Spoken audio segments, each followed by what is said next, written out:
રાજકોટ અગ્નિકાંડને લઈને મહત્વના સમાચાર મળી રહ્યા છે। 4 અધિકારીઓ જેમની ધરપકડ કરવામાં આવી હતી અને તેમને અત્યારે કોર્ટમાં રજૂ કરવામાં આવ્યા હતા। જો કે કોર્ટ તરફથી તેમના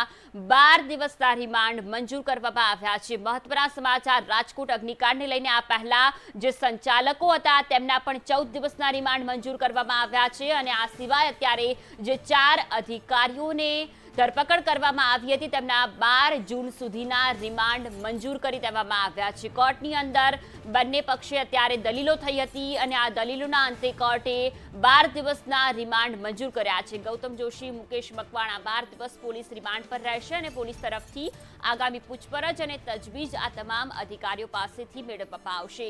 રાજકોટ અગ્નિકાંડ જેમાં 28 થી પણ વધુ લોકો ભડથું થઈ ગયા અને આટલા દિવસ બાદ તપાસ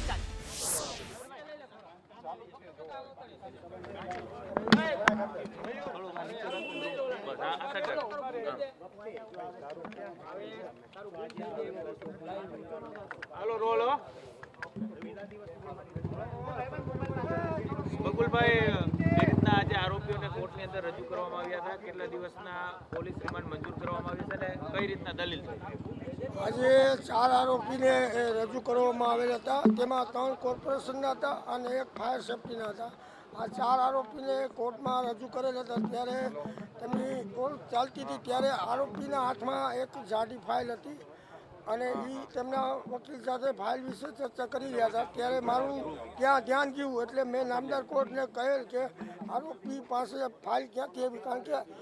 તપાસ કરનાર આવ્યો હોય તો આવા કોઈ ડોક્યુમેન્ટ આપ્યા નહોતા, છતાં આમની પાસે ફાઇલ આવી એટલે કોર્ટે તે ફાઇલ લઈ અને આવ્યોને આરોપીઓ જે હતા એમાં 8, 9,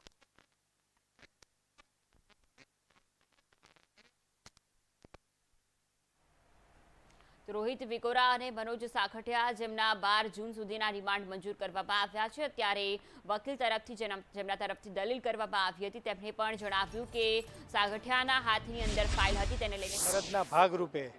જે હકીકતો નથી કરી અને જેના કારણે આ ગંભીર બનાવ બન્યો તે તમામ હકીકતોના દસ્તાવેજી પુરાવાઓ સાથે નામદાર અદાલત સમક્ષ મૂકવામાં આવ્યા અને દસ્તાવેજી પુરાવાઓમાંથી ફલિત થતા એમના રોલ સંદર્ભે એમની વિશેષ પૂછપરછ કરવા માટે પોલીસ કસ્ટડીના રિમાન્ડની માગણી કરવામાં આવેલી હતી,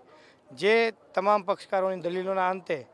નામદાર અદાલત દ્વારા 12 દિવસની પોલીસ કસ્ટડીના રિમાન્ડ મંજૂર કરવામાં આવેલા છે। આરોપી જ્યારે બહાર નીકળે છે ત્યારે તેના હાથમાં ગુલાબી કલરની ફાઇલ છે, આ કઈ રીતે જજે પણ આ નોંધ લીધી છે? આરોપી પાસેની ફાઇલ હું કોર્ટરૂમની અંદર હતો, આરોપી પાસેની ફાઇલ બાબતે મને ખ્યાલ નથી કારણ કે હું તો કોર્ટરૂમની અંદર હતો।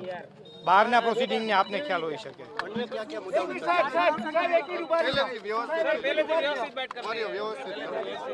પાછળ જતા રહ્યો, પાછળ 2 મિનિટ વ્યવસ્થિત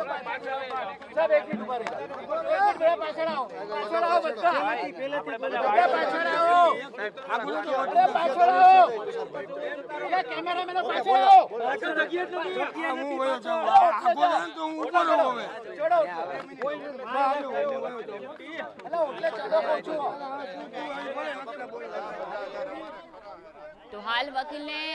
ફાઇલને લઈને પૂછવામાં આવતા સાગઠિયાની હાથમાં જે ફાઇલ હતી તેને લઈને પૂછવામાં આવતા તેમણે જણાવ્યું કે કોર્ટની અંદર આવા પ્રકારના કોઈ દ્રશ્ય નહોતા, બહારની જાણકારી તમને હોઈ શકે, આ પ્રકારનો